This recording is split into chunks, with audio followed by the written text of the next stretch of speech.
اعوذ باللہ من الشیطان الرجیم بسم اللہ الرحمن الرحیم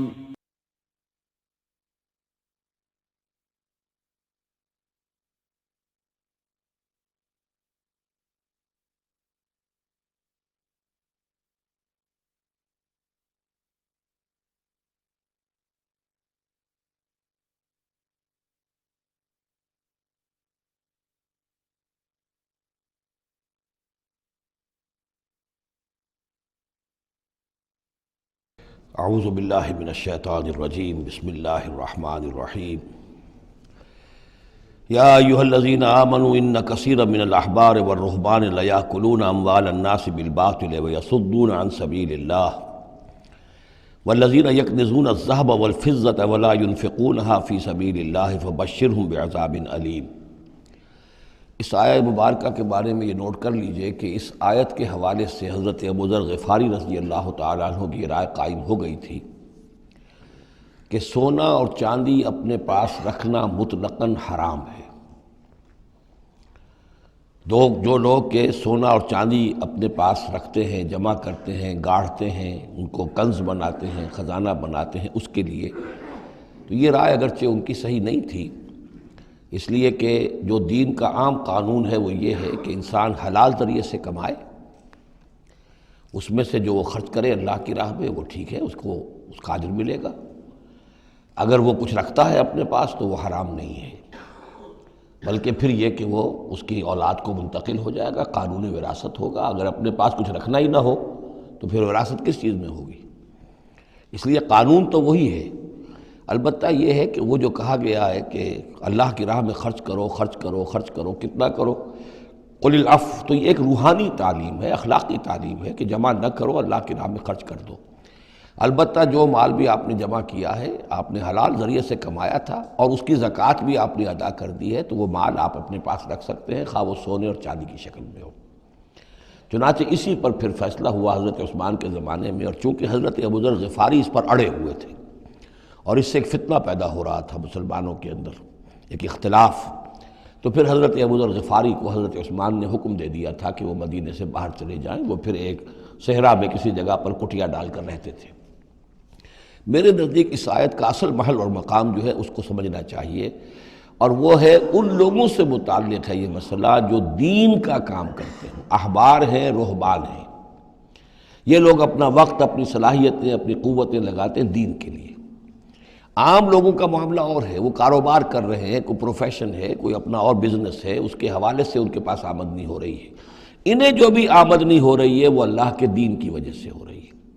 یہ اپنے پاس اگر رکھتے ہیں اور اپنا جائیدادیں بناتے ہیں اور دولت بناتے ہیں اور اپنے لیے پھر وہ اپنی نسلوں کے لیے اس کو وراثت میں منتقل کرتے ہیں، تو ان کے اوپر یہ آیت بعین ہی انہی الفاظ میں اس کا انطباق ہوگا، اس لیے کہ یہ سارا معاملہ احبار اور رہبان کے حوالے سے ہو رہا ہے۔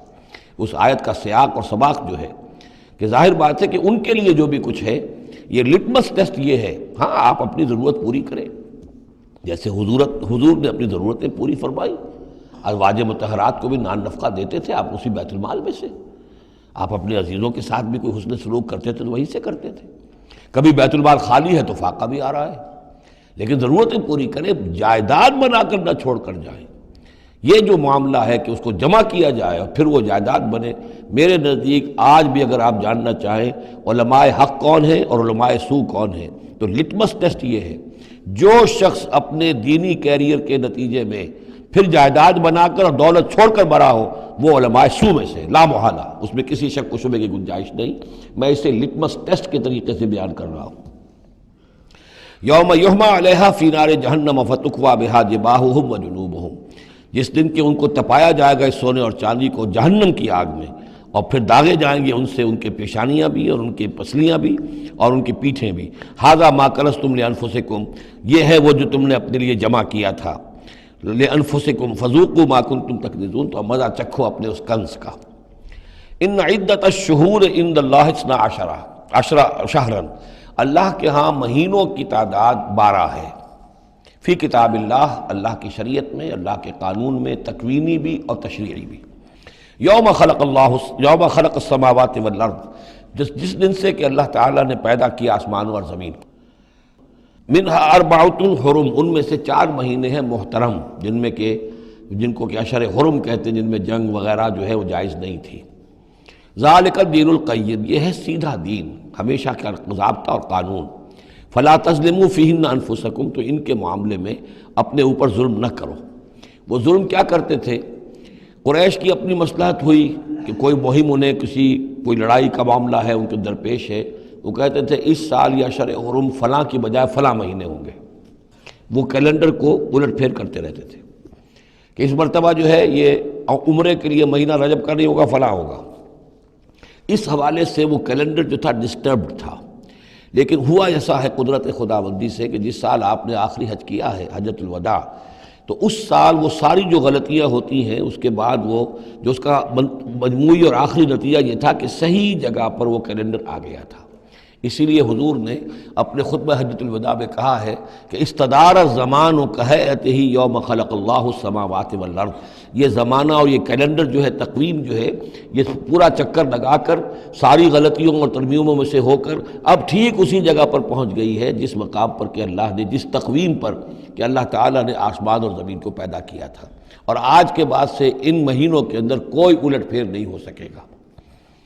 وَقَاتِلُوا الْمُشْرِكِينَ كَافَّةً كَمَا يُقَاتِلُونَكُمْ كَافَّةً، اور مشرکوں سے بھی جنگ کرو ایسے ہی سب کے ساتھ جیسے کہ وہ تم سے جنگ کرتے ہیں، جڑ کر ہر حال میں اور جمع ہو کر۔ وَاعْلَمُوا أَنَّ اللَّهَ مَعَ الْمُتَّقِينَ، اور جان لو کہ اللہ تعالیٰ جو ہے متقین کے ساتھ ہے۔ إِنَّمَا النَّسِيءُ زِيَادَةٌ فِي الْكُفْرِ، یہ جو مہینے کو ہٹا دینا تھا ادھر سے ادھر، یہ پھیر دینا جو ہے اشہر حرم کا، یہ بڑھائی ہوئی بات ہے کفر کی۔ يُضَلُّ بِهِ الَّذِينَ كَفَرُوا، اس کے ذریعے سے گمراہ ہوئے ہیں وہ لوگ جنہوں نے کفر کیا۔ يُحِلُّونَهُ عَامًا، حلال کر لیتے ہیں اس مہینے کو 1 سال، وَيُحَرِّمُونَهُ عَامًا، اور 1 سال اسے حرام قرار دے دیتے ہیں۔ لِيُوَاطِئُوا عِدَّةَ مَا حَرَّمَ اللَّهُ، تاکہ تعداد پوری کر لیں اس کی جو اللہ نے حرام ٹھہرائے ہیں۔ 4 مہینے حرام ہیں، آگے پیچھے پھیر کر، لیکن تعداد پوری کر دی۔ فَيُحِلُّوا مَا حَرَّمَ اللَّهُ، اس کا نتیجہ کیا نکلتا ہے کہ جو اللہ کی طرف سے محترم مہینہ تھا وہ ان کے حساب سے، ان کی غلطی سے پھر وہ حلال ہو جاتا ہے، پھر حلال کر لیتے ہیں وہ مہینہ جو اللہ نے حرام کیا ہے۔ زُيِّنَ لَهُمْ سُوءُ أَعْمَالِهِمْ، اسی طریقے سے ان کے جو برے اعمال ہیں ان کے لیے مزین کر دیے گئے، کھبا دیے گئے ان کی نگاہوں میں۔ وَاللَّهُ لَا يَهْدِي الْقَوْمَ الْكَافِرِينَ، اور اللہ کافروں کو ہدایت نہیں دیتا۔ یہاں وہ 5 رکوع ختم ہوئے ہیں کہ جن کا تعلق ہے نبی اکرم صلی اللہ علیہ وسلم کی بعثت خاصہ الی اہل العرب، اس کی تکمیل ہو گئی، اس کے مقاصد پورے ہو گئے، اس کے ضمن میں آخری احکام دے دیے گئے۔ اب جہاں سے جو شروع ہو رہا ہے 6 رکوع سے، یہ میں نے آپ کو بتایا تھا کہ یہ غزوہ تبوک کا مسئلہ ہے، اس کا پس منظر بھی بیان کر چکا ہوں۔ سن 6 میں صلح حدیبیہ ہوئی، حضور صلی اللہ علیہ وسلم نے اس کے بعد آپ اپنے پیغامبر، ایلچی، اپنے خطوط، نامہ ہائے مبارک بھیجے۔ باقی جگہوں پر جو ہوا سو ہوا، لیکن ایک شخص نے کہ جو رئیس بصرہ تھا، شرحبیل بن عمرو غسان کا، اور یہ تھا رومن امپائر کے تابع، ان کا باج گزار تھا، اس نے حضور کا جو وہاں گیا تھا نامہ بر خط لے کر گئے تھے حضرت حارث ابن عمیر ازدی رضی اللہ تعالی عنہ، انہیں قتل کر دیا، شہید کر دیا۔ سفیر کا قتل جو ہے وہ گویا کہ اعلان جنگ ہوتا ہے، لہذا حضور نے ایک لشکر تیار کیا، 3000 مسلمانوں کو جمع کیا، حضرت زید ابن حارثہ کو ان کے اوپر امیر بنایا اور لشکر بھیجا موتا کی طرف۔ یہ جنگ موتا ہوئی ہے سن 8 میں، جمادی الاولیٰ سن 8 میں جنگ موتا ہوئی ہے۔ اس میں ہوا یہ کہ وہاں سے رومیوں کا لشکر آ گیا 1 لاکھ کا، اور مسئلہ یہ پیدا ہوا کہ اب ہمیں مقابلہ کرنا چاہیے یا نہیں، لیکن مسلمانوں نے کہا کہ ہم تو شہادت کے شائق ہیں، شہادت ہے مطلوب و مقصود مومن، نہ مال غنیمت نہ کشور کشائی۔ تو جنگ ہوئی، نتیجہ یہ ہوا کہ حضرت زید بن حارثہ بھی شہید ہوئے۔ پھر حضور نے پہلے ہی بتا دیا تھا کہ اگر وہ شہید ہو جائیں تو پھر جعفر ابن ابی طالب جو حضور کے چچا داد بھائی تھے حضرت جعفر طیار، پھر وہ ہوں گے کمانڈر، انہوں نے چارج لیا، وہ بھی شہید ہو گئے۔ ان کے بعد حضور نے فرمایا تھا کہ عبداللہ ابن رواحہ انصاری ہوں گے، انہوں نے چارج سنبھالا، وہ بھی شہید ہو گئے۔ پھر آخر کار حضرت خالد ابن ولید نے خود اپنے ہاتھ میں کمان سنبھالی اور کسی طریقے سے وہ اپنے اس لشکر کو بچا کر لے آئے۔ تو یہ صورتحال ہوئی جنگ موتا کی۔ اس کے بعد نبی اکرم صلی اللہ علیہ وسلم نے پھر اعلان عام کیا کہ اب میں خود جاؤں گا، اور اب وہ جنگ تبوک کا مسئلہ ہوا کہ اب تمام مسلمان ہر صاحب ایمان کے لیے میرے ساتھ نکلنا ضروری ہے۔ ہم تبوک تک جائیں گے۔ تبوک آخری سرحد تھی کہ جو رومن امپائر جہاں سے شروع ہو جاتی تھی، یہ حجاز کا آخری شہر ہے۔ مدینے سے جہاں تک میرا اندازہ ہے کوئی 300 ساڑھے 300 میل شمال میں ہے، اور بڑا سخت جو ہے صحرا درمیان میں آتا ہے۔ شدید گرمی کا موسم تھا، شدید گرمی کا موسم، تب طویل سفر۔ ادھر فصل تیار تھی کہ کھجوریں پکی ہوئی تھیں، اگر انہیں اتاریں گے نہیں وقت پر تو ضائع ہو جائے گی، اور اگر سب مرد چلے جاتے ہیں تو عورتیں تو کھجوریں نہیں اتار سکتی، یہ کھجور کا اتارنا جو ہے پھل کا وہ آسان کام نہیں ہوتا۔ یہ سارے ایسے امتحانات جمع ہو گئے کہ اس کے لیے اہل ایمان کا بھی آخری امتحان ہو گیا، جس کے نتیجے میں جو منافقین تھے ان کا گویا کہ تش تش بام ہو گیا، ان کا معاملہ، ان کی کمزوریاں، ان کی خباثتیں کھل کر سامنے آ گئیں۔ تو یہ یوں سمجھیے کہ یہ 11 رکوع منافقین کے موضوع پر قرآن مجید کا آخری مقام اور ذروۂ سنام ہے۔ جیسے کہ اس سے پہلے سورہ نساء کے اندر بہت بڑا حصہ جو ہے، تقریباً نصف سورت جو ہے وہ متعلق تھی منافقین سے ہی۔ یہاں پر بھی یوں سمجھیے کہ یہ 11 رکوع جو ہیں وہ بہت سے مضامین اس میں آئیں گے، لیکن یہ کہ ایک جو درمیان میں یوں سمجھیے کہ جو دھاگا ہوتا ہے جس میں موتی پروئے ہوئے ہیں، ان میں وہی منافقین کا مضمون ہے۔ تو اس میں یہ ہے کہ آپ کو معلوم ہے کہ حضور 30,000 کا لشکر لے کر گئے تھے، اور اس میں وہاں جا کر ہرقل اگرچہ موجود تھا، ہیرکلیس، لیکن اس نے مقابلے میں آنے کی جرت نہیں کی۔ وہ پہچان چکا تھا کہ یہ اللہ کے رسول ہیں، اور میں اگر براہ راست ان کے مقابلے میں آؤں گا تو مار کھا جاؤں گا۔ حضور وہاں مقیم رہے، وہاں کے آس پاس کے لوگ آئے، انہوں نے معاہدے کیے، اپنی سرحدوں کو آپ نے محفوظ کیا، اور پھر آپ واپس آ گئے۔ گویا کہ جنگ کی نوبت نہیں آئی، لیکن یہ کہ دھاک بیٹھ گئی حضور کی اور مسلمانوں کی کہ سلطنت روما نے پسپائی اختیار کی ہے، رومن امپائر مقابلے میں آنے کی ہمت نہیں کر سکی۔ تو وہ جو بھی جنگ موتا کی وجہ سے جو کچھ ہوا اکھڑی تھی، اللہ تعالیٰ نے اس ہوا کو دوبارہ جو ہے قائم کر دیا۔ بہرحال اس کے بعد یہ سلسلہ آگے بڑھا حضرت ابوبکر کے زمانے میں، کیونکہ حضور نے اپنے مرض وفات میں بھی ایک لشکر تیار کر دیا تھا، اور زید ابن حارثہ رضی اللہ تعالیٰ عنہ کے بیٹے حضرت اسامہ ابن زید کو اس کا سربراہ مقرر کیا تھا۔ جب آپ کا انتقال ہوا ہے تو وہ لشکر تیار تھا۔ اب اس موقع پر جو منافقین کی جان پر بن گئی تو خطاب تو شروع ہو رہا ہے یا ایھا الذین آمنوا سے، لیکن وہ بات ذہن میں رکھ لیجیے جو میں نے سورہ نساء میں آپ سے کہی تھی کہ منافقین سے بھی خطاب ہوتا ہے تو یا ایھا الذین آمنوا کے صیغے سے ہوتا ہے، اس لیے کہ وہ بھی مسلمان تھے، ایمان کا دعویٰ کرتے تھے۔ یا ایھا الذین آمنوا ما لکم اذا قیل لکم انفروا فی سبیل اللہ ثاقلتم الی الارض، اے ایمان کے دعوے دارو تمہیں کیا ہو گیا ہے جب تم سے کہا جاتا ہے نکلو اللہ کی راہ میں تو تم گرے جاتے ہو، دھسے جاتے ہو زمین کی طرف، یعنی کہ وہ پاؤں من کے بھر کے ہو گئے اور اٹھا نہیں جا رہا، حوصلہ جو ہے جواب دے گیا۔ ارضیتم بالحیات الدنیا من الآخرہ، اب یہ وہی سرچنگ کویسچن، ذرا سوچو کیا تم نے آخرت کی بجائے دنیا کی زندگی کو قبول کر لیا ہے؟ دعوے دار تو ہو ایمان بالآخرت کے، لیکن اگر تم اللہ کی راہ میں جنگ کے لیے نکلنے کے لیے تیار نہیں ہو تو اس کا مطلب یہ کہ تم آخرت ہاتھ سے دے کر اور دنیا خرید رہے ہو۔ فما متاع الحیات الدنیا فی الآخرۃ الا قلیل، تو جان لو کہ دنیا کی پوری زندگی کا ساز و سامان آخرت کے مقابلے میں کچھ بھی نہیں ہے، نہ ہونے کے برابر ہے، بہت قلیل۔ الا تنفروا، اگر نہیں نکلو گے اللہ کی راہ میں، یعذبکم عذابا علیما، تمہیں عذاب دے گا، دردناک عذاب۔ وَيَسْتَبْدِلْ قَوْمًا غَيْرَكُمْ، اور تمہیں ہٹا کر کسی اور قوم کو لے آئے گا۔ اس نے اپنے دین کا جھنڈا اٹھوانا ہے، تم نہیں اٹھاتے، تمہیں دفع کرے گا، ریجیکٹ کرے گا، مردود کر دے گا اور کسی اور قوم کو لے آئے گا۔ وَلَا تَضُرُّوهُ شَيْئًا، اور تم اللہ کا کوئی نقصان نہیں کر سکو گے۔ وَاللَّهُ عَلَىٰ كُلِّ شَيْءٍ قَدِيرٌ، اللہ ہر چیز پر قادر ہے۔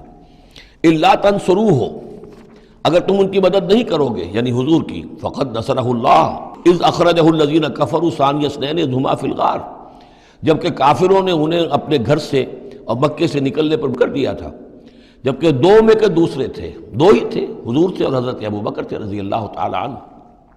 اذ ہما فی الغار، جبکہ وہ دونوں غار میں تھے۔ اذ یقول، یہ غار ثور کا واقعہ ہے۔ اذ یقول لصاحبہ لا تحزن، جب حضرت ابوبکر نے رضی اللہ تعالی عنہ یہ کہا کہ حضور یہ تو پہنچ گئے ہیں غار کے دہانے تک، اگر کسی نے ذرا بھی نیچے جھانک لیا تو ہم نظر آ جائیں گے، تو حضور نے فرمایا لا تحزن، فکر نہ کرو، ان اللہ معنا، اللہ ہمارے ساتھ ہے۔ فانزل اللہ سکینتہ علیہ، تو اللہ تعالیٰ نے تسکین اور سکون نازل کر دیا ان پر، وأیدہ بجنود لم تروہا، اور ان کی مدد فرمائی ان لشکروں سے جنہیں تم نہیں دیکھتے، وجعل کلمۃ الذین کفروا السفلی، اور جس کا نتیجہ یہ نکلا ہے کہ کافروں کا کلمہ جو ہے وہ نیچا پڑ چکا ہے، پورے جزیرہ نما عرب کے اندر اللہ کا دین جو ہے غالب آ چکا ہے۔ جعل کلمۃ الذین کفروا السفلی، اللہ نے بنا دیا ہے کافروں کی بات کو سب سے نیچے، وکلمۃ اللہ ہی العلیاء، اور اللہ کا کلمہ تو سب سے اونچا ہے ہی، واللہ عزیز الحکیم، اللہ تعالیٰ زبردست ہے، حکمت والا۔ انفروا خفافا وثقالا، نکلو خواہ ہلکے خواہ بوجھل۔ یہ ہلکے اور بوجھل کے دو پہلو ہو سکتے ہیں، یا تو داخلی طور پر بوجھل دل کے ساتھ نکلو، یا آمادگی کے ساتھ نکلو، نکلنا پڑے گا۔ اب یہ نکلنا فرض عین ہے، یہ نفیر عام ہے۔ وہ بات گئی جبکہ صرف تحریض تھی، ترغیب تھی، وہ دور ختم ہوا۔ اب نکلنا پڑے گا، اس جنگ میں نفیر عام ہے، چاہے بوجھل دل کے ساتھ نکلو اور چاہے کھلے دل کے ساتھ اور آمادگی کے ساتھ نکلو۔ اور اس کے ایک معنی یہ بھی ہو سکتے ہیں، چاہے تمہارے پاس ساز و سامان کافی ہے تب بھی نکلو، کم ساز و سامان ہے تب بھی نکلو۔ تو خارجی طور پر بھی ہو سکتا ہے یہ بوجھل اور ہلکا، اور داخلی طور پر بھی۔ وَجَاهِدُوا بِأَمْوَالِكُمْ وَأَنفُسِكُمْ فِي سَبِيلِ اللَّهِ، اور جہاد کرو اللہ کی راہ میں اپنے اموال سے اور اپنی جانوں سے۔ ذَلِكُمْ خَيْرٌ لَكُمْ إِن كُنتُمْ تَعْلَمُونَ، یہی تمہارے لیے بہتر ہے اگر تم علم رکھتے ہو۔ لَوْ كَانَ عَرَضًا قَرِيبًا، اگر انہیں توقع ہوتی کہ مال قریب ہی ہے، قریب ہی ہمیں مال مل جائے گا، غنیمت مل جائے گی، وَسَفَرًا قَاصِدًا، اور اس کے لیے سفر بھی جو ہے وہ چھوٹا ہے، بڑا نہیں ہے، لَاتَّبَعُوكَ، تو یہ سب اے نبی آپ کی پیروی کرتے، آپ کے ساتھ چلتے۔ وَلَكِنْ بَعُدَتْ عَلَيْهِمُ الشُّقَّةُ، لیکن ان کو تو بڑی بھاری پڑ رہی ہے، بڑی دور کی مسافت نظر آ رہی ہے، اتنا دور۔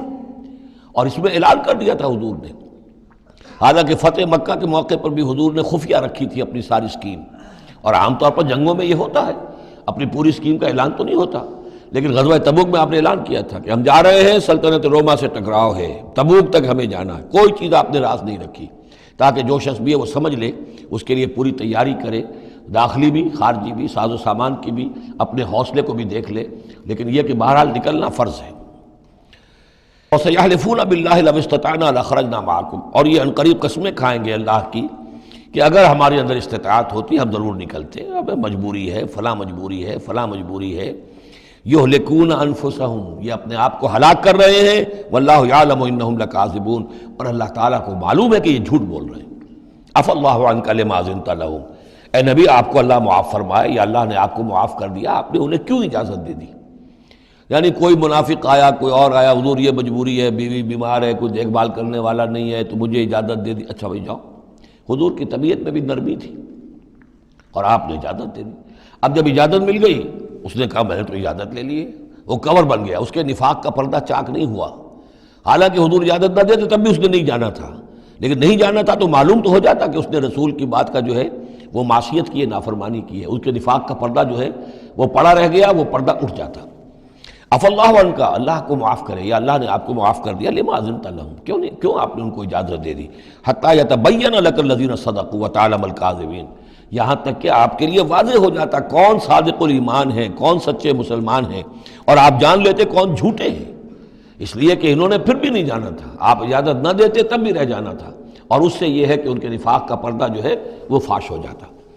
لا یستأذنک الذین یؤمنون باللہ والیوم الآخر، وہ لوگ جو اللہ اور یوم آخر پر ایمان رکھتے وہ آپ سے اجازت کے طالب ہو ہی نہیں سکتے۔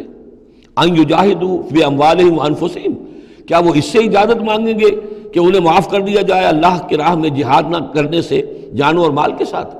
ایمان کا تو لازمی تقاضا ہے۔ پھر وہی وہ جو ڈیفینیشن میں نے آپ کو بتائی ہے سورہ حجرات میں، انما المؤمنون الذین آمنوا باللہ ورسولہ ثم لم یرتابوا وجاہدوا باموالہم وانفسہم فی سبیل اللہ، وہ تو اس کا جزو لازم ہے، شرط لا ینفک ہے۔ لہذا جو لوگ اللہ پر اور یوم آخر پر ایمان رکھتے ہیں وہ آپ سے ایگزمپشن نہیں مانگ سکتے جہاد فی سبیل اللہ سے۔ واللہ علیم بالمتقین، اور اللہ تعالیٰ جو ہے اپنے متقی بندوں سے خوب واقف ہے۔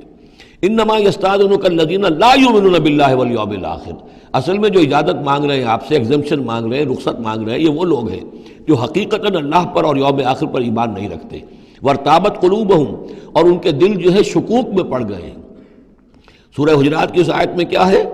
انما المؤمنون الذین آمنوا باللہ ورسولہ ثم لم یرتابوا، پھر شک میں نہ پڑے۔ یہاں فرمایا وارتابت قلوبہم، ان کے دلوں کے اندر شکوک کے ڈیرے ہیں۔ فہم فی ریبہم یترددون، اور وہ اپنے اسی شک و شبے کے اندر بھٹک رہے ہیں۔ تردد بھی یہی ہوتا ہے، تذبذب، تردد، چلوں نہ چلوں، یہ جو متردد ہو جاتا ہے آدمی، کبھی چاہتا ہے چلنا چاہیے بھائی، ورنہ تو یہ کہ اب وہ ہے بالکل پردہ فاش ہو جائے گا اور میں منافق قرار دے دیا جاؤں گا۔ اس کے بعد پھر یہ کہ پھر نہیں، کوئی نہ کوئی جھوٹی بہانہ بناؤ، قسم کھا لو۔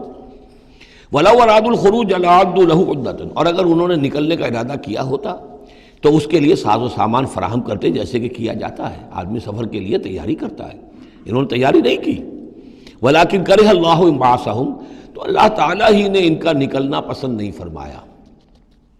فَثَبَّتَهُمْ، اور ان کو بوجھل کر دیا، ان کو روک دیا۔ وَقِيلَ اقْعُدُوا مَعَ الْقَاعِدِينَ، اور ان سے کہہ دیا گیا رہو، بیٹھ رہنے والوں کے ساتھ تم بھی بیٹھ رہو۔ اس کی حکمت آگے آئے گی۔ لو خرجوا فیکم، اگر یہ نکلتے آپ کے ساتھ، اے مسلمانوں تمہارے ساتھ، ما زادوکم الا خبالا، تو نہ اضافہ کرتے تمہارے لیے مگر خرابی کا۔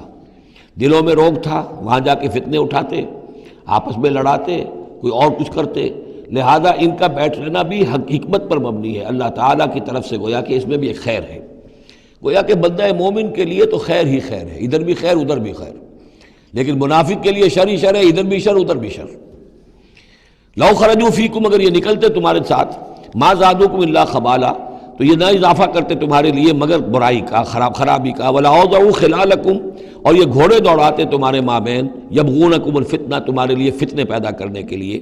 وفیکم سماعون لہم، اور تمہارے اندر ان کے بعض جاسوس بھی ہیں، یا تمہارے اندر بعض لوگ ہیں جو ان کی باتیں بڑی توجہ سے سنتے ہیں۔ یہ دونوں ترجمے ہوں گے۔ واللہ علیم بالظالمین، اور اللہ تعالیٰ ظالموں سے خوب واقف ہے۔ یعنی تمہارے اندر ہے مسلمانوں بعض نیک دل، وہ منافق نہیں ہیں، نیک دل سادہ لو مسلمان ہیں جو ان سے حسن ظن رکھتے ہیں، ان سے کوئی تعلق رکھتے ہیں، دوستی رکھتے ہیں، ان کی بات توجہ سے سنتے ہیں۔ تو اگر یہ ہوتے تمہارے لشکر میں ساتھ اور یہ کوئی فتنہ اٹھاتے تو وہ جو سادہ لو مسلمان تھے وہ ان کی بات سن کر کسی فتنے میں مبتلا ہو سکتے تھے۔ اور ایک ترجمہ وہ ہے کہ ان میں جاسوس موجود ہیں۔ لَقَدِ ابْتَغَوُا الْفِتْنَةَ مِن قَبْلُ، یہ اس سے پہلے بھی فتنے اٹھاتے رہے ہیں۔ وَقَلَّبُوا لَكَ الْأُمُورَ، یہی لفظ فتنہ آیا اس حدیث میں جو میں سنا چکا ہوں آپ کو۔ علماء سوء کا کردار کیا ہو جاتا ہے؟ علماءہم شر الناس تحت عدیم السماء، من عندہم تخرج الفتنۃ وفیہم تعود۔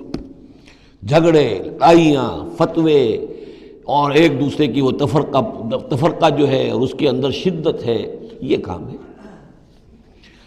لقد ابتغوا الفتنة من قبل، یہ فتنے اٹھاتے رہے پہلے بھی۔ وقلبوا لك الامور، اور اپنی امکانی حد تک اے نبی آپ کے لیے معاملات کو تلپٹ کرنے کی کوشش کرتے رہے، بدلتے رہے۔ حتی جاء الحق، یہاں تک کہ حق آ گیا جزیرہ نماء عرب میں، تو فیصلہ ہو گیا، اللہ کے دین کا غلبہ ہو گیا۔ وظہر امر اللہ، اللہ کا امر ظاہر ہو گیا، غالب ہو گیا۔ وہم کارہون، جبکہ انہیں یہ پسند نہیں تھا، یہ تو ابھی چاہتے تھے کہ دین کا غلبہ اس طرح سے نہ ہو۔ وَمِنْهُمْ مَنْ يَقُولُ اذن لِّي وَلَا تَفْتِنِّي، ان میں سے وہ بھی ہے جو کہتا ہے کہ حضور مجھے اجازت دے دیجئے اور مجھے فتنے میں نہ ڈالیے۔ یہ ایک بہت ہی مردود شخص تھا، جد ابن قیس لعنت اللہ علیہ، یہ منافقین میں سے تھا۔ یہ آیا اور اس نے بڑا استہزاء کا انداز اختیار کیا حضور کے ساتھ۔ حضور مجھے تو آپ اجازت دے دیجئے۔ کیوں بھائی، کیا معاملہ ہے، کیا مجبوری ہے؟ حضور میں ذرا حسن پرست قسم کا انسان ہوں، اور وہ شام کی طرف آپ جا رہے ہیں، شامی عورتیں بہت خوبصورت ہوتی ہیں، تو میں تو اپنے اوپر قابو نہیں رکھ سکوں گا، میں فتنے میں مبتلا ہو جاؤں گا، تو آپ مجھے فتنے سے بچا لیں۔ وَمِنْهُمْ مَنْ يَقُولُ اذن لِّي وَلَا تَفْتِنِّي، اور ان میں سے وہ بھی ہے جو کہتا ہے کہ مجھے تو اجازت دے دیجئے، ایکسیپٹ کر دیجئے، اور مجھے فتنے میں نہ ڈالیے، میں آپ کے ساتھ جاؤں گا تو فتنے میں پڑ جاؤں گا۔ أَلَا فِي الْفِتْنَةِ سَقَطُوا، آگاہ ہو جاؤ، فتنے میں تو پڑ چکے، اور فتنہ کون سا ہوگا؟ جو بدبخت اس قسم کا معاملہ کر رہا ہے، بدترین فتنے کا شکار تو ہو چکا۔ وَإِنَّ جَهَنَّمَ لَمُحِيطَةٌ بِالْكَافِرِينَ، اور یقیناً جہنم جو ہے ان کافروں کا احاطہ کیے ہوئے ہے۔ ان تصبک حسنۃ تسؤہم، اے نبی اگر آپ کو کوئی اچھی بات پہنچتی ہے، کوئی فتح ہوتی ہے، کوئی خیر آتا ہے، کوئی اچھی خبر آتی ہے، تسؤہم انہیں بری لگتی ہے۔ وَإِن تُصِبْكَ مُصِیبَةٌ، اگر کوئی تکلیف آ جاتی ہے، ناگوار پوزیشن، صورتحال، یقولوا قد اخذنا امرنا من قبل، تو کہتے ہیں جی ہم نے تو اپنا معاملہ پہلے ہی درست کر لیا تھا، ہم کوئی بے وقوف تھوڑا ہی ہے، ان لوگوں کی طریقے سے جو ہے اتنے جو ہے ہم رسک نہیں لیتے، ہم نے پہلے اس سے اپنی حفاظت کا بندوبست کر لیا تھا۔ یقولوا قد اخذنا امرنا من قبل ویتولوا وهم فرحون، اور وہ پیٹھ پھیرتے ہیں اور بڑے شاداں فرحاں ہوتے ہیں کہ مسلمانوں پر مصیبت آ گئی اور ہم بچ گئے۔ قل لن یصیبنا الا ما کتب اللہ لنا، یہ آیتیں تو ہر شخص کو یاد کر لینی چاہیے۔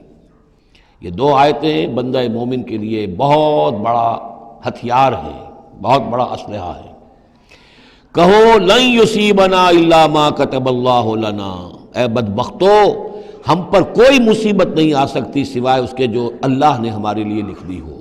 ہوا مولانا، وہ ہمارا مولا ہے، اگر اس کی طرف سے تکلیف آ جائے، دوست کی طرف سے تکلیف آ جائے کہ ہرچہ ساقی ما ریخت عین الطافظ، میرا ساقی میرے پیالے میں جو بھی ڈال دے اس کا لطف و کرم ہی ہے، تو اللہ کی طرف سے جو آئے سر تسلیم خم ہے جو مزاج یار میں آئے۔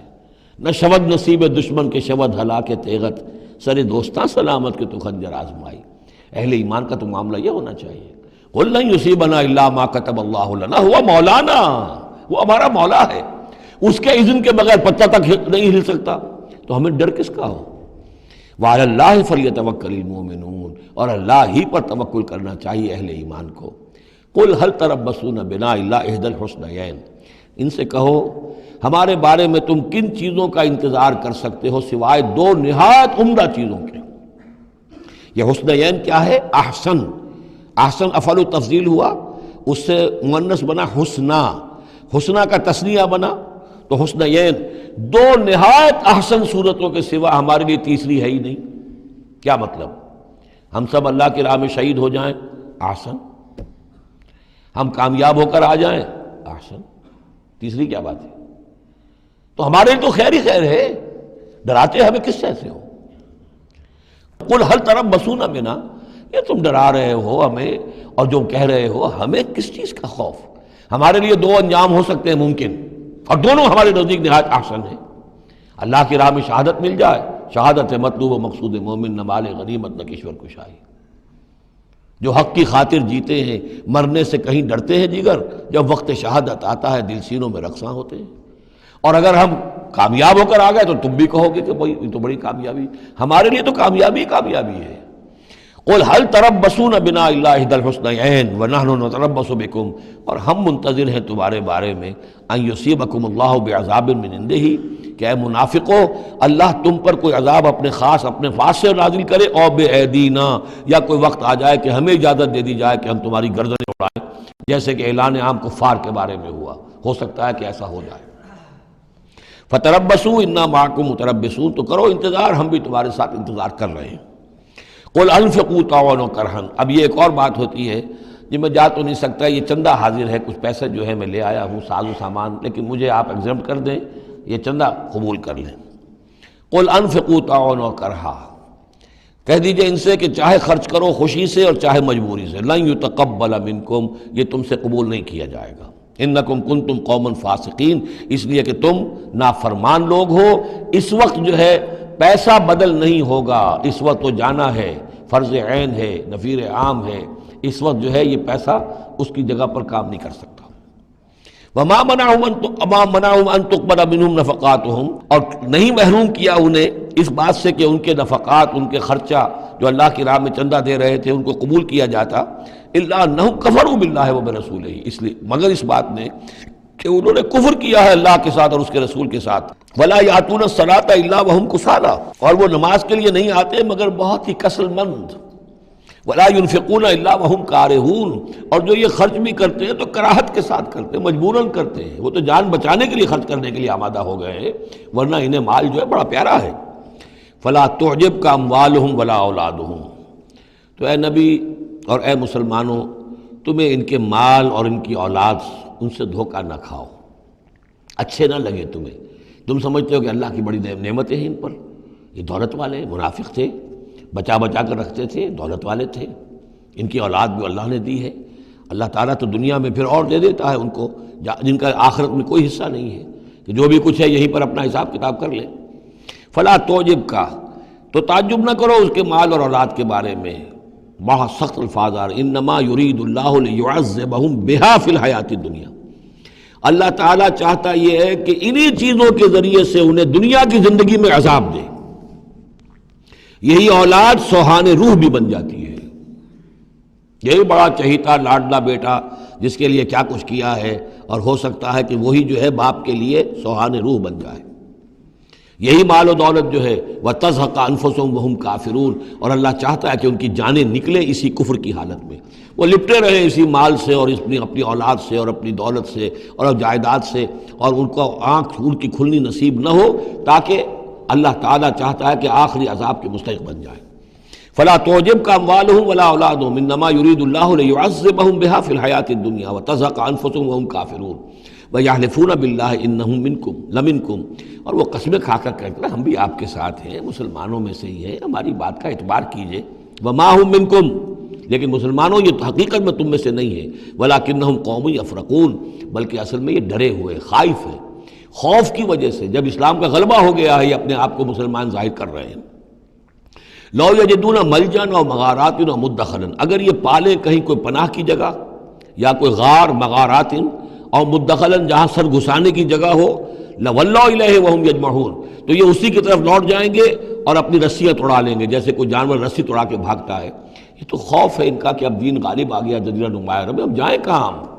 اگر کوئی جائے پناہ ہوتی ان منافقین کے لیے، کہیں سر گھسانے کی جگہ ہوتی، چھپانے کی جگہ ہوتی، تو یہ بھاگ گئے ہوتے۔ وَمِنْهُمْ مَنْ يَلْمِزُكَ فِي الصَّدَقَاتِ، اور اے نبی ان میں سے وہ بھی ہیں جو آپ پر الزام لگاتے ہیں، ملامت کرتے ہیں آپ کو صدقات کے بارے میں۔ حضور جب زکوٰۃ کا مال آتا تھا تو آپ تقسیم کرتے تھے، اب ظاہر بات ہے کہ لوگ ہیں کھڑے ہیں، کسی کو کچھ زیادہ ہو گیا کسی وقت، کسی کو آپ نے سمجھا کہ زیادہ مستحق زیادہ دے دیا، تو ایک منافق تھا اس نے حضور کو ٹوک دیا، اعدل یا محمد، اے محمد عدل کرو، یہ کیا کر رہے ہو، ناانصافی کر رہے ہو۔ تو حضور کو غصہ آیا اس پر صلی اللہ علیہ وسلم، ان لم عادل فمن یعدل، اگر میں عدل نہیں کروں گا تو کون کرے گا؟ لیکن یہ کہ بہرحال اس کا بھی ذکر ہو رہا ہے، وَمِنْهُمْ مَنْ يَلْمِزُكَ فِي الصَّدَقَاتِ، ان میں سے وہ لوگ بھی ہیں جو آپ پر تان کرتے ہیں خیرات کے بانٹنے میں، صدقات اور زکوٰۃ کی تقسیم میں۔ فَإِنْ أُعْطُوا مِنْهَا رَضُوا، اگر انہیں کے کھتے بھر دیے جائیں، انہیں دیا جائے تو راضی ہیں۔ وَإِنْ لَمْ يُعْطَوْا مِنْهَا إِذَا هُمْ يَسْخَطُونَ، اور اگر انہیں نہ دیا جائے تو پھر وہ ناراض ہو جاتے ہیں، غصے ہوتے ہیں، لال پیلے ہوتے ہیں۔ وَلَوْ أَنَّهُمْ رَضُوا مَا آتَاهُمُ اللَّهُ وَرَسُولُهُ، اور اگر وہ راضی رہتے اس پر جو دیا انہیں اللہ نے اور اس کے رسول نے، وَقَالُوا حَسْبُنَا اللَّهُ، اور کہتے اللہ ہمارے لیے کافی ہے، سَيُؤْتِينَ اللَّهُ مِنْ فَضْلِهِ وَرَسُولُهُ، ان قریب پھر بھی بعد میں بھی اللہ تعالیٰ اور اس کے رسول ہمیں اپنے فضل سے نوازتے رہیں گے، اِنَّا إِلَى اللَّهِ رَاغِبُونَ، ہم اللہ کی طرف رغبت کرنے والے ہیں۔ اگر یہ کہتے، کاش کہتے تو کتنا اچھا ہوتا۔ اب یہاں ان صدقات کی مدیں بیان کر دی ہیں، جو زکوٰۃ کی یہی آیت ہے، مشہور آیت کہ صدقات جو زکوٰۃ کی جو مدیں ہیں وہ کون کون سی ہیں۔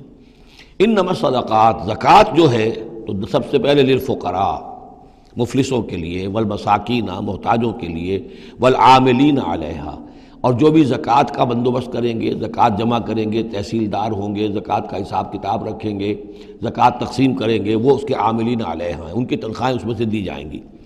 والمؤلفۃ قلوبہم، اور تالیف قلب کے لیے، کچھ لوگ ہوتے تھے جب تک ایک تحریک اور دعوت چل رہی ہے، بعض لوگ ہوتے ہیں معاشرے کے اندر صاحب حیثیت ہوتے ہیں، انہیں کچھ دے دلا دیا جائے تو ان کی مخالفت کم ہو جاتی ہے، ساتھی نہ بنے، کم سے کم یہ کہ ان کا مخالفت کا زور شور جو ہے کم ہو جائے، تو یہ تالیف قلب کے لیے۔ یہ مد جب اسلام غالب ہو چکا تو اس کے بعد سے ختم ہو گئی۔ اس کے بارے میں فقہا کا کہنا یہ اس وقت تک تھا جب تک کہ ابھی وہ تحریک اور دعوت چل رہی تھی، لیکن ویسی ہی سچویشن پھر کبھی دوبارہ پیدا ہو سکتی ہے تو پھر یہ مد جو ہے اس کے اندر یہ شامل ہو جائے گی۔ وفر رقاب، گردنوں کے چھڑانے میں، اور گردنوں کے چھڑانے میں کسی پر تاوان آ گیا ہے، کوئی شخص جو ہے وہ مقروض اتنا ہو گیا ہے کہ اس سے نہیں نکل پا رہا ہے، لہذا ایک یہ کہ لم سم مدد کر کے اسے گویا کہ اس کی گردن چھڑا دی جائے۔ والغارمین، جن پر تاوان بھرنا پڑے۔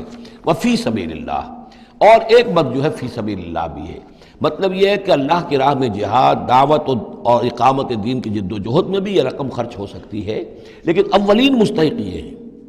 انفاق فی سبیل اللہ خود اللہ کل کا کل دین کے لیے ہے، اللہ کے دین کے لیے، دعوت، تبلیغ اور جو بھی اقامت دین کی جد و جہد ہے اس کے لیے۔ لیکن یہ جو صدقات ہیں، اور زکوٰۃ بھی صدقات ہی میں شامل ہے، ان میں اولاً جو مستحق ہیں وہ ہیں غرباء اور یتیم اور مساکین اور بیوائیں، جو بھی ہیں محتاج ہیں، یہ ان کے زیادہ پہلے حقدار ہیں۔ البتہ یہ کہ اگر کسی شخص کے پاس اس طرح کی رقم بچ جائے کہ جو اس کے قریب میں جو بھی رشتہ دار ہیں، غرباء ہیں، یتامہ ہیں، مساکین ہیں، ان کو دے چکا ہے، اور وہ باقی وہ کسی دین کے کام میں دینا چاہے تو دے سکتا ہے۔ وفی سبیل اللہ وابن السبیل، اور مسافر کے لیے۔ فریضۃ من اللہ، یہ اللہ تعالیٰ کی طرف سے معین ہو گیا ہے۔ یہی لفظ آیا ہے بار بار سورہ نساء میں، جہاں کے جو احکام آئے تھے وراثت کے۔ واللہ علیم الحکیم، اور اللہ تعالیٰ سب کچھ جاننے والا ہے، کمال حکمت والا۔ ومنہم الذین یؤذون النبی، ان میں سے وہ لوگ بھی ہیں جو نبی کو ایذا پہنچاتے ہیں، وَيَقُولُونَ هُوَ أُذُنٌ، اور وہ کہتے ہیں یہ تو نرے کان ہی کان ہے۔ ایک تو محاورہ ہمارے یہاں کان کا کچا ہونا وہ اور معنی میں ہے، لیکن یہ کہتے تھے کہ ہم نے جا کر جھوٹ بولا، حضور میری بیوی بیمار ہے، اور انہوں نے مان لیا کہ یہ کان ہی کان ہے۔ یہ صرف جو کچھ کہہ دیتے ہیں مان لیتے ہیں، سن لیتے ہیں، ہوا اذن، یہ تو نرے کان ہے بس۔ یہ بھی حضور کی توہین۔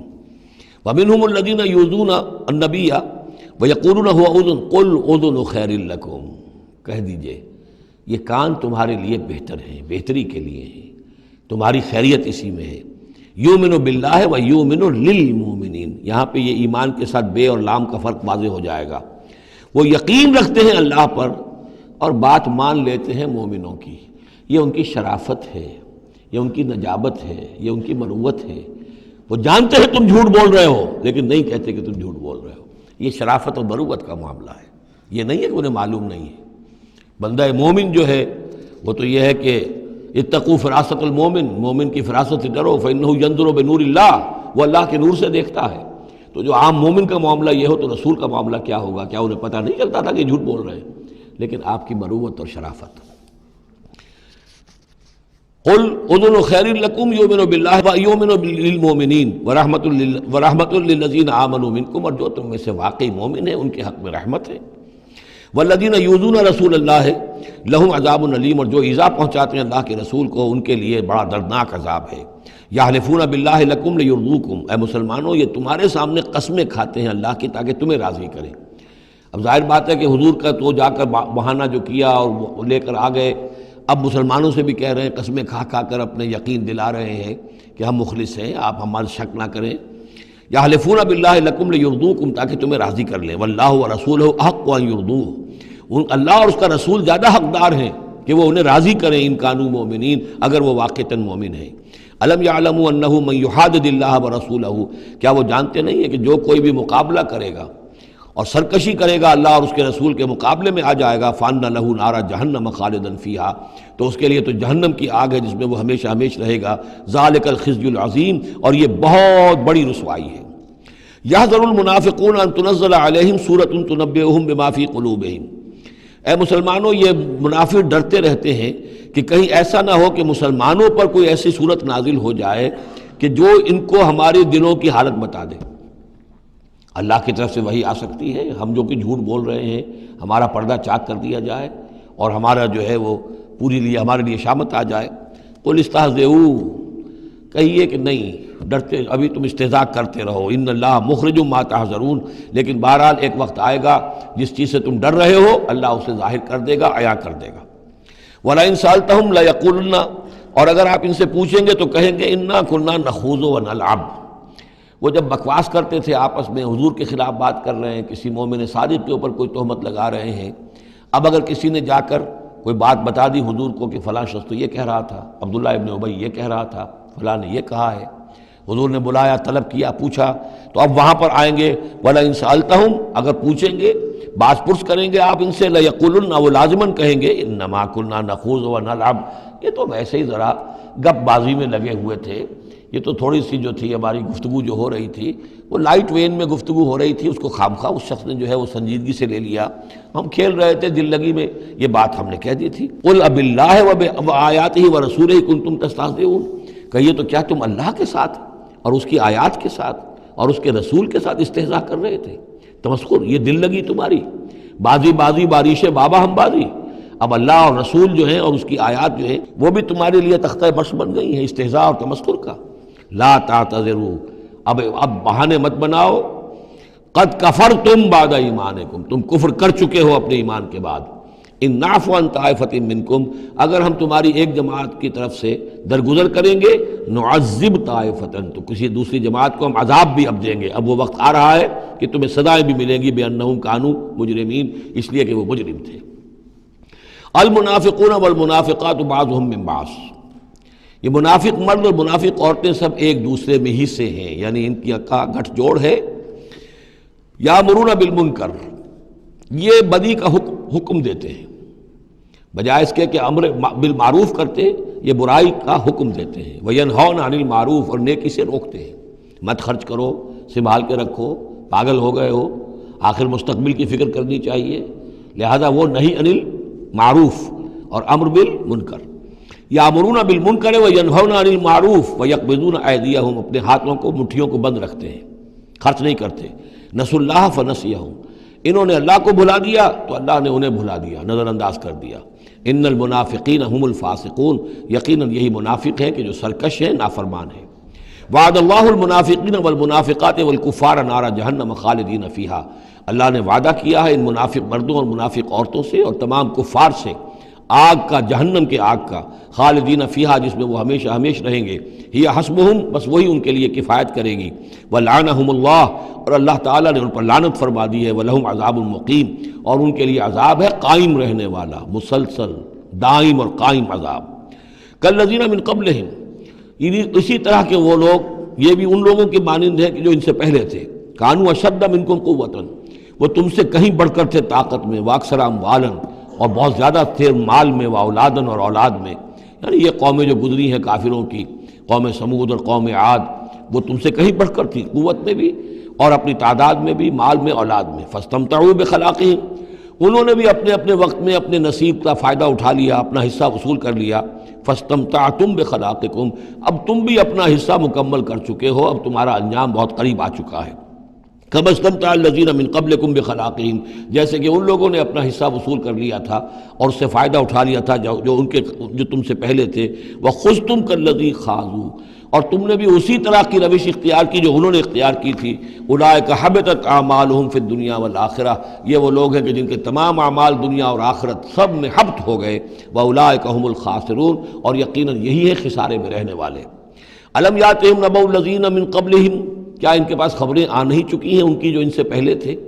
قوم نوح وعاد وثمود وقوم ابراہیم واصحاب مدین والمؤتفکات، نوح کی قوم اور عاد اور سمود اور قوم ابراہیم، یہ واحد مقام ہے قرآن مجید میں جس میں قوم ابراہیم کا بھی تذکرہ اس انداز میں ہے کہ شاید ان پر بھی عذاب آیا ہو، لیکن صراحتاً اس کا ذکر پورے قرآن میں کہیں نہیں۔ وہ اصحاب مدین، اور مدین کے لوگ، والمؤتفکات، اور ان بستیوں کی جو الٹ دی گئی تھی، سدوم اور عمورہ، اتتہم رسلہم بالبینات، آئے ان کے پاس ان کے رسول واضح احکام لے کر، واضح نشانیاں لے کر۔ فما کان اللہ لیظلمہم، تو اللہ تعالیٰ ان پر ظلم کرنے والا نہیں تھا، لیکن کانوا انفسہم یظلمون، بلکہ وہ اپنے اوپر خود ہی ظلم ڈھاتے رہے۔ والمؤمنون والمؤمنات بعضهم اولیاء بعض، وہ منافق مرد اور منافق عورتوں کی بات تھی۔ اب فرمایا اور ایمان والے مرد اور ایمان والی عورتیں، بعضهم اولیاء بعض، وہ ایک دوسرے کے ساتھی ہیں، ایک دوسرے کے پشت بنا ہے، مددگار ہیں۔ یامرون بالمعروف، ان کا طرز عمل یہ ہے کہ نیکی کا حکم دیتے ہیں، مشورہ دیتے ہیں، وینہون عن المنکر، بدی سے روکتے ہیں، ویقیمون الصلاۃ، نماز قائم کرتے ہیں، ویؤتون الزکوٰۃ، اور زکوٰۃ ادا کرتے ہیں، ویطیعون اللہ ورسولہ، اور اللہ اور اس کے رسول کی اطاعت کرتے ہیں۔ اولئک سیرحمہم اللہ، یہی ہیں وہ لوگ کہ جن پر اللہ تعالیٰ رحمت فرمائے گا۔ ان اللہ عزیز حکیم، یقیناً اللہ زبردست ہے، حکمت والا۔ اللہم ربنا اجعلنا منہم۔ وعد اللہ المؤمنین والمؤمنات جنات تجری من تحتہا الانہار خالدین فیہا، اللہ نے وعدہ کیا ہے مومن مردوں اور مومن عورتوں سے ان باغات کا جن کے دامن میں یا جن کے نیچے ندیاں بہتی ہوں گی، اور اس میں وہ ہمیشہ رہیں گے۔ ومساکن طیبۃ فی جنات عدن، اور بڑے ستھرے اور بہت عمدہ مکان رہائش کے لیے ان کو دے گا، رہنے کے باغات میں، ریزیڈینشل گارڈنز میں۔ وَرِضْوَانٌ مِّنَ اللَّهِ اکبر، یہ ساری چیزیں تو ہے ہی، سب سے بڑی شے یہ کہ اللہ ان سے راضی ہو جائے گا۔ رضا اللہ کی وہ سب سے بڑی شے ہے، سب سے بڑی نعمت ہے۔ ذَلِكَ هُوَ الْفَوْزُ الْعَظِيمُ، وہ تو ہے بہت ہی بڑی کامیابی۔ یا ایھا النبی جاہد الکفار والمنافقین واغلظ علیہم، اے نبی صلی اللہ علیہ وسلم آپ جہاد کیجئے کفار سے بھی اور منافقین سے بھی، اور ان پر سختی کیجئے۔ یہ دیکھیے آیت 2 مرتبہ آئی ہے قرآن مجید میں، یہ جو کہ توں سورہ تحریم میں بھی آئے گی جو کہ سمجھیے 28ویں پارے کی آخری، یہاں پھر آئی ہے، لیکن یہاں لفظ جہاد کو نوٹ کر لیجئے، یہاں جہاد بمعنی قتال نہیں آ سکتا۔ منافقین کے ساتھ آپ نے کبھی جنگ نہیں کی، جہاد، جد و جہد، کوشش، ان کی ریشہ دوانیوں کو ختم کرنا، ان کی سازشوں کا زور توڑنا، یہ جہاد تھا۔ یہ جہاد، قتال کی کوئی نوبت منافقین کے ساتھ کبھی کوئی قتال نہیں ہوا۔ یہاں جہاد خالص اس جہاد کے معنی میں ہے جو قتال سے کم تر ہے، دون القتال۔ یا ایھا النبی جاہد الکفار والمنافقین، اے نبی آپ مجاہدہ کیجئے، جد و جہد کیجئے اسی لیے جب غزوہ تبوک سے آپ واپس آ رہے تھے تو ایک حدیث ہے کہ آپ نے فرمایا رجعنا من الجہاد الاصغر الى الجہاد الاکبر، ہم چھوٹے جہاد سے بڑے جہاد کی طرف لوٹ آئے ہیں۔ اب اس کی تعبیریں مختلف کی گئی ہیں کہ اتنا بڑا جہاد سلطنت روما کے خلاف گئے تھے، اسے آپ جہاد اصغر کہہ رہے ہیں، وہاں سے لوٹ کر ہم آ گئے ہیں، اب جہاد اکبر سامنے ہے۔ تو اس کی عام طور پر جو توجیہ لوگوں نے کی ہے وہ تو یہ ہے کہ یہ جہاد جو نفس کے خلاف ہے وہ سب سے اکبر ہے، سب سے بڑا ہے، اور یہ بات صحیح ہے۔ آپ سے پوچھا گیا ای الجہاد افضل یا رسول اللہ، آپ نے فرمایا ان تجاہد نفسک فی طاعت اللہ، کہ اللہ کے رسول یہ بتائیے کہ سب سے افضل جہاد کس کا ہے؟ آپ نے فرمایا کہ تم جہاد کرو اپنے نفس کے خلاف اور اسے اللہ کا مطیع بناؤ۔ تو اسی پر گویا کہ اس کو محمول کیا ہے، لیکن میرے نزدیک حقیقت یہ ہے کہ اب یہ جو بارے آستین تھے کہ جو مدینے کے اندر منافقین تھے، اب ان کے خلاف جہاد کرنا تھا، اور اس میں چونکہ اندیشے تھے کہ ان کے تعلقات تھے اوس اور خزرج کے لوگوں کے ساتھ، عام لوگوں کے ساتھ دوستیاں تھیں، تو اس میں فتنے اٹھ جاتے۔ واپس آ کر آپ نے مسجد زرار کو پھر جلایا ہے، گرایا ہے، یہ بہت بڑا قدم تھا۔ عام مسلمان جو اس پر مشتعل بھی ہو سکتے تھے کہ مسجد کو گرا رہے، لیکن یہ کہ یہ اقدامات آپ نے کیے ہیں صلی اللہ علیہ وسلم اس آیت کے اترنے کے بعد اور تبوک سے واپسی کے بعد۔ یا ایھا النبی جاہد الکفار والمنافقین واغلظ علیہم، اے نبی جہاد کیجئے کافروں سے بھی اور منافقین سے بھی اور ان پر سختی کیجئے۔ ومأواہم جہنم، ان کا ٹھکانہ جہنم ہے، وبئس المصیر، اور وہ بہت برا ٹھکانہ ہے۔ یحلفون باللہ ما قالوا، وہ اللہ کی قسم کھا کر کہتے ہیں کہ ہم نے یہ بات نہیں کہی، کوئی بات جو بھی آئی، کوئی غلط بات کہی، کوئی استہزاء کیا، کوئی تمسخر اڑایا۔ وَلَقَدْ قَالُوا كَلِمَةَ الْكُفْرِ، حالانکہ انہوں نے کہا ہے کفر کا کلمہ۔ یہ ایک بات انہوں نے کہی تھی، اس کا ذکر آ جائے گا تفصیل سے سورہ منافقون میں 28ویں پارے میں، واقعہ وہاں تفصیل سے آیا ہے۔ تو لیکن یہ کہ کسی نوجوان نے آ کر حضور کو بتا دیا کہ اس نے یہ کہا ہے، اب حضور نے طلب فرمایا، انہوں نے کہا نہیں یہ بالکل جھوٹ بولتا ہے اس نے، یہ اور اس نے خامخواہ جو ہے وہ فتنہ اٹھانے کی کوشش کی ہے۔ تب یہ آیت نازل ہوئی، اللہ نے اس نوجوان کو سچا کیا اس آیت کے ذریعے سے کہ جھوٹ وہ عبداللہ ابن ابی بول رہا ہے، یہ نوجوان نہیں بول رہا۔ یحلفون باللہ ما قالوا، وہ قسم کھا رہے ہیں اللہ کی کہ ہم نے وہ بات نہیں کہی۔ وَلَقَدْ قَالُوا كَلِمَةَ الْكُفْرِ، حالانکہ انہوں نے کہا کلمہ کفر۔ وَكَفَرُوا بَعْدَ إِسْلَامِهِمْ، اور وہ اپنے اسلام کے بعد کفر منکر ہو چکے، کفر کر چکے۔ وَهَمُّوا بِمَا لَمْ يَنَالُوا، اور انہوں نے ارادہ کیا تھا اس شے کا کہ جس کو وہ حاصل نہ کر سکے۔ یہ ایک خاص واقعہ ہوا تھا کہ جب تبوک سے واپس آپ آ رہے تھے تو ایک موقع پر آپ عام راستے سے، قافلے سے ذرا ہٹ کر ایک پہاڑی راستے کی طرف سے آپ کا گزر ہوا، اور وہ تنگ راستہ تھا، وہاں سے بس ایک ہی اونٹ ایک وقت میں گزر سکتا تھا۔ حضور کے ساتھ 2 آپ کے صحابہ تھے۔ وہاں ان لوگوں نے کوشش کی، منافقین نے، کچھ لوگ تھے کہ جنہوں نے اپنے ڈھاٹے باندھ لیے کہ پہچان میں نہ آئے، اور رات کی تاریکی میں انہوں نے ہاتھ چلایا، چاہتے تھے کہ حضور کو شہید کر دیں۔ بہرحال وہاں پر جو ہے کسی طریقے سے جو 2 آپ کے جانثار ساتھی تھے انہوں نے انہیں کھدیڑا، مار کر بھگایا۔ پھر حضور نے ان کو بتا بھی دیا تھا، جن میں حضرت حذیفہ ابن یمان بھی تھے رضی اللہ تعالی عنہ، اور حضرت عمار تھے، عمار ابن Yasir.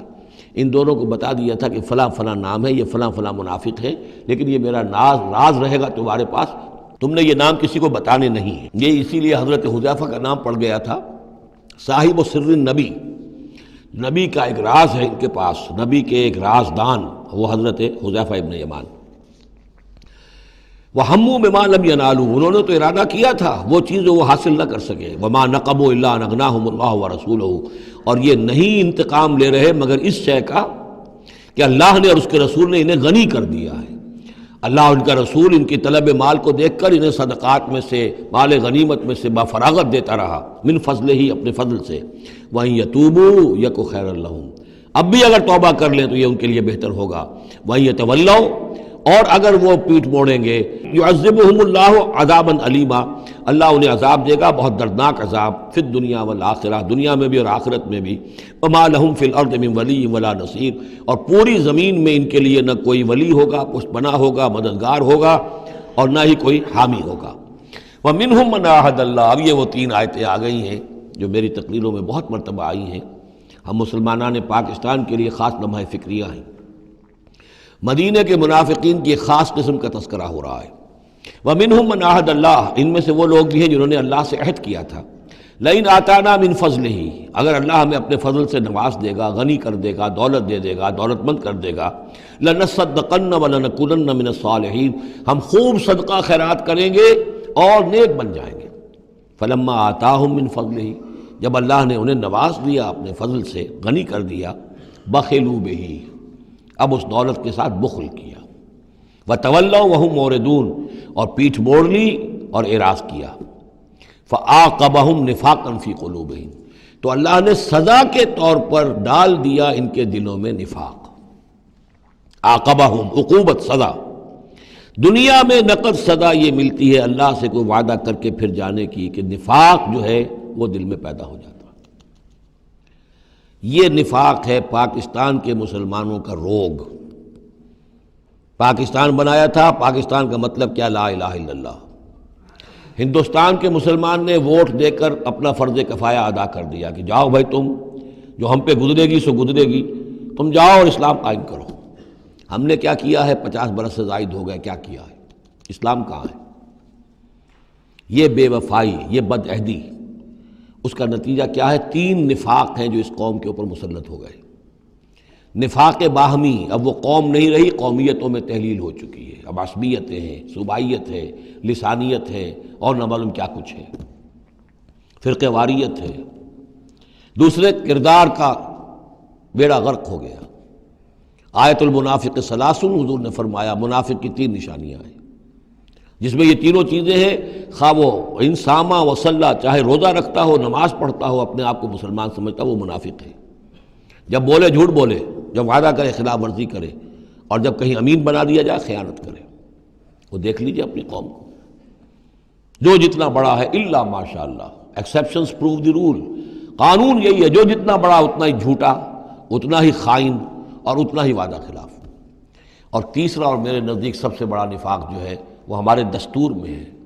The most sacred document of a state is the constitution۔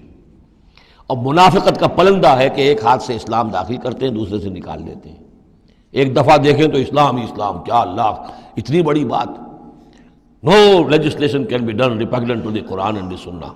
اتنی بڑی بات۔ یہ تو معلوم ہوتا ہے کہ سورہ الحجرات کی پہلی آیت کا ترجمہ کر کے دستور میں لکھ دیا، لیکن اس کے ساتھ ہی اس کے اوپر کوئی اس پہ عمل کرنا ضروری نہیں ہے، وہ لکھی رہے گی بس۔ اور ہم نے ایک آئیڈیالوجی کونسل بنا دی ہے، وہ اس کے مطابق سفارشات پیش کرتی رہے گی، اور ہر سال اس کی رپورٹ پیش ہو جایا کرے گی، خلاص۔ کوئی اس میں سینکشن نہیں، کوئی اس کے نافذ کرنے کی کوئی ذمہ داری نہیں، کوئی پابندی نہیں۔ فیڈرل شریعت کورٹ، کیا کہنے ہیں فیڈرل شریعت کو، بڑے بڑے چوٹی کے علماء، اور کیا کیا تنخواہیں ان کو ملی ہیں، اور کیا کیا مراعات ملی ہیں، وہ سب کچھ ہے، لیکن صورت کیا ہے؟ دستور پاکستان بھی تمہارے دائرے سے خارج، عدالتی قوانین بھی تمہارے دائرے سے خارج، یہاں تک کہ آئلی قوانین بھی تمہارے دائرے سے خارج، مالی قوانین بھی 10 سال کے لیے خارج۔ تو کیا کرو گے بیٹھ کے؟ تنخواہیں لو اور ایکسرسائز ان فیوٹیلیٹی وقت گزارو، اللہ اللہ خیر صلی اللہ۔ منافقت میرے نزدیک اس پوری دنیا کے اندر شاید دستور کی سطح پر ایسی منافقت کہیں اور موجود نہ ہو۔ یہ ہے ہمارا روگ اصل۔ فعاقبہم نفاقا فی قلوبہم، تو اللہ نے عقوبت کے طور پر، سزا کے طور پر ان کے دلوں میں نفاق پیدا کر دیا، الی یوم یلقونہ، اور یہ نفاق اب رہے گا اس دن تک جس دن کے یہ ملاقات کریں گے اللہ سے۔ یہ کانٹا ان کے دلوں سے نکلے گا نہیں۔ بما اخلف اللہ ما وعدوہ، بسبب اس وعدہ خلافی کے جو انہوں نے اللہ سے کیا، وبما کانوا یکذبون، اور بسبب اس جھوٹ کے جو انہوں نے بولا۔ الم یعلموا ان اللہ یعلم سرهم ونجواهم، کیا انہیں یہ معلوم نہیں ہے کہ اللہ تعالیٰ ان کی چھپی اور کھلی چیزوں کو، چھپی چیزیں اور جو نجوا کرتے ہیں، یہ لوگ بیٹھ کر آپس میں سازشیں کرتے ہیں، اللہ ان سے واقف ہے۔ وَأَنَّ اللَّهَ عَلَّامُ الْغُیُوبِ، اللہ تعالیٰ تو تمام غیب کا جاننے والا ہے۔ الَّذِينَ يَلْمِزُونَ الْمُطَوِّعِينَ مِنَ الْمُؤْمِنِينَ، یہ لوگ کہ جو اہل ایمان میں سے جو بھی نیکی کی کوشش کرتے ہیں اپنی طرح دل سے، اپنی امکانی حد تک ان کے اوپر طعن کرتے ہیں، استہزاء کرتے ہیں۔ جب حضور نے فرمایا تھا کہ اب یہ بڑی مہم ہے، اب جو بھی کچھ لا سکتے ہو پیش کرو، گویا کہ جدید اسلام میں ہم کہیں گے چندے کی اپیل کی، ڈونیشنز چاہیے، تو ایک ابو عقیل انصاری تھے، انہوں نے یہ کیا کہ کچھ نہیں تھا ان کے پاس، ساری رات مزدوری کی ایک باغ میں جا کر، اور وہ کھینچ کر کنویں سے پانی باغ کو سیراب کیا۔ صبح کو انہیں کچھ کھجوریں ملی، رات بھر کی مزدوری، آدھی لے جا کر اپنے گھر میں دے دی اپنی بیوی بچوں کو، اور آدھی لا کر حضور کی خدمت میں پیش کر دی۔ حضور نے فرمایا کہ یہ جو کھجوریں ہیں یہ اس پورے ڈھیر کے اوپر پھیلا دو، یہ سب پر بھاری ہیں، لیکن وہاں جو منافق تھے انہوں نے اب فقے چست کرنے شروع. جی ہاں، ان کھجوروں کے بغیر تو یہ مہم چل ہی نہیں سکتی تھی. کیا کہنے صاحب، یہ تو بہت بڑا صدقہ انہوں نے کیا ہے، بہت بڑا معاملہ ہے. تو یہ اب تانے دے رہے ہیں، ان کا دل دکھا رہے ہیں. الذين يلمزون المتطوعين من المؤمنين في الصدقات والذين لا يجدون الا جهدهم، وہ بیچارے کہ جن کے پاس اپنی محنت مشقت کے سوا کچھ ہے ہی نہیں. فَيَسْخَرُونَ مِنْهُمْ، ان سے مذاق کرتے ہیں، ٹھٹے کرتے ہیں. سخر اللہ منہم، اللہ تعالیٰ ان کا مذاق اڑائے. وَلَهُمْ عَذَابٌ أَلِيمٌ، ان کے لیے دردناک عذاب ہے. استغفر لهم، اب یہ سخت ترین آیت ہے قرآن مجید میں منافقین کے لیے. یا وہ تھی جو سورہ نساء میں تھی، ان المنافقین فی الدرک الاسفل من النار، منافق آگ کے سب سے نچلے طبقے میں ہوں گے. کیا یہ ہے استغفر لہم، اے نبی اب آپ ان کے لیے استغفار کریں، او لا تستغفر لہم، یا ان کے لیے استغفار نہ کریں. ان تستغفر لہم 70 مرۃ، اگر آپ 70 مرتبہ بھی ان کے لیے استغفار کریں گے، فلن یغفر اللہ لہم، تب بھی اللہ تعالیٰ انہیں معاف نہیں فرمائے. ذالک بانہم کفروا باللہ ورسولہ، یہ اس لیے کہ یہ اللہ اور اس کے رسول کے ساتھ کفر کر چکے. واللہ لا یہدی القوم الفاسقین، اور اللہ ایسے فاسقوں کو ہدایت نہیں دیتا. فرح المخلفون بمقعدہم خلاف رسول اللہ وکرہوا ان یجاہدوا باموالہم وانفسہم فی سبیل اللہ، بہت خوش ہو گئے وہ پیچھے رہ جانے والے جنہوں نے اجازتیں لے لی تھی حضور سے، ایگزمپشن لے لی تھی اپنے بیٹھ رہنے پر اللہ کے رسول کے پیچھے، اور انہوں نے برا سمجھا، ناپسند کیا کہ وہ جہاد کرتے اپنی جانوں اور مال کے ساتھ اللہ کی راہ میں. وقالوا لا تنفروا فی الحر، اور وہ دوسروں سے بھی کہہ رہے تھے ہم تو لے آئے چھٹی، رخصت لے آئے ہیں، تم بھی ذرا عقل کے ناخن لو، کہاں جا رہے ہو اس گرمی میں، اس شدید موسم کے اندر جا رہے ہو، پاگل ہو گئے. لا تنفروا فی الحر، اس گرمی میں مت نکلو. قل نار جہنم اشد حرا، اے نبی ان سے کہہ دیجئے جہنم کی آگ اس سے کہیں زیادہ گرم ہے. لو کانوا یفقہون، کاش کہ ان کو تفقہ حاصل ہوتا، فہم حاصل ہوتا. فلیضحکوا قلیلا ولیبکوا کثیرا، تو انہیں چاہیے کہ ہنسیں کم روئیں زیادہ. جزاء بما کانوا یکسبون، بدلہ اس کا کہ جو کمائی انہوں نے کی ہے. فإن رجعک اللہ الی طائفۃ منہم، تو اے نبی اگر اللہ تعالیٰ آپ کو لوٹا کر لے جائے، یہ 4 رکوع تو ختم ہو چکے تھے، 9ویں رکوع پر ان کے بارے میں تو تیقن کے ساتھ معلوم تھا کہ وہ غزوہ تبوک پر روانگی سے قبل آئے ہیں. یہ درمیان کا ہے کہ کچھ جاتے کچھ آتے، کچھ غزوہ تبوک کے وقت عین تبوک میں بھی وہی نازل ہوئی ہے، تو یہ وہ آیات ہیں. فَإِن رَجَعَكَ اللَّهُ، ظاہر بات ہے یہاں معلوم ہو رہا ہے کہ یہ کہیں تبوک میں یہ آیت نازل ہوئی ہے. اگر اللہ آپ کو لوٹا کر لے جائے ان کے کسی گروہ کے پاس، فَاسْتَأْذَنُوكَ لِلْخُرُوجِ، اور پھر وہ آپ کے ساتھ نکلنے کی اجازت مانگے کسی اور دشمن کے خلاف، فَقُلْ لَن تَخْرُجُوا مَعِيَ أَبَدًا، کہہ دیجیے گا اب تم میرے ساتھ کبھی نہیں نکلو گے، وہ آخری امتحان تمہارا ہو چکا، تم ناکام ہو چکے. وَلَن تُقَاتِلُوا مَعِيَ عَدُوًّا، اور اب میرے ساتھ کسی دشمن کے ساتھ، میرے ساتھ ہو کر کسی دشمن کے ساتھ جنگ کرنے کا تمہیں موقع نہیں ملے گا. اِنَّكُمْ رَضِيتُمْ بِالْقُعُودِ أَوَّلَ مَرَّةٍ، تم پہلی مرتبہ راضی ہو گئے تھے بیٹھے رہنے پر، نفیر عام ایک ہی مرتبہ ہم نے کی، اور تم پیچھے رہنے پر، بیٹھ رہنے پر راضی ہو گئے. فَاقْعُدُوا مَعَ الْخَالِفِينَ، اب ہمیشہ کے لیے پیچھے رہنے والوں کے ساتھ بیٹھ رہو. وَلَا تُصَلِّ عَلَىٰ أَحَدٍ مِّنْهُمْ مَاتَ، اور اے نبی ان میں سے کوئی مر جائے تو اس کی نماز جنازہ ادا نہ کیجیے ابداً، کبھی بھی. وَلَا تَقُمْ عَلَىٰ قَبْرِهِ، اور اس کی قبر پر آپ کھڑے نہ ہوں. یہ دیکھیے یہ اب ان کی رسوائی کا سامان ہو رہا ہے. ابھی تک تو پردے پڑے ہوئے تھے، لیکن اب یہ ہے کہ حضور جو ہے جب انکار کرتے تھے کسی کی نماز جنازہ پر جانے سے معلوم ہو جاتا تھا کہ یہ منافق ہے، حضور نے اس کی نماز جنازہ میں شرکت سے انکار کیا. وَلَا تُصَلِّ عَلَىٰ أَحَدٍ مِّنْهُمْ مَاتَ أَبَدًا وَلَا تَقُمْ عَلَىٰ قَبْرِهِ، اور مت کھڑے ہوئیے اس کی قبر پر. إِنَّهُمْ كَفَرُوا بِاللَّهِ وَرَسُولِهِ، یقیناً انہوں نے کفر کیا ہے اللہ اور اس کے رسول کے ساتھ. وَمَاتُوا وَهُمْ فَاسِقُونَ، اور وہ مرے ہیں اسی حال میں کہ وہ نافرمان تھے. وَلَا تُعْجِبْكَ أَمْوَالُهُمْ وَأَوْلَادُهُم، یہ آیت پہلے بھی آ چکی ہے، آیت نمبر 55، صرف وہی ایک فرق ہے اس میں، وہاں فَلَا تُعْجِبْكَ ہے، یہاں وَلَا تُعْجِبْكَ، آپ کو زیادہ پسند نہ آئیں، اچھی نہ لگیں، نہ ان کے اموال نہ ان کی اولاد. انما یرید اللہ ان یعذبہم، یہاں لام کی بجائے ان آ گیا ہے. اللہ چاہتا یہ ہے کہ انہیں عذاب دے انہی چیزوں کے ذریعے سے دنیا میں. وَتَزْهَقَ أَنفُسُهُمْ وَهُمْ كَافِرُونَ، اور ان کی جانیں نکلیں اسی حالت کفر میں. بارک اللہ لی ولکم فی القرآن العظیم ونفعنی وإیاکم بالآیات والذکر الحکیم.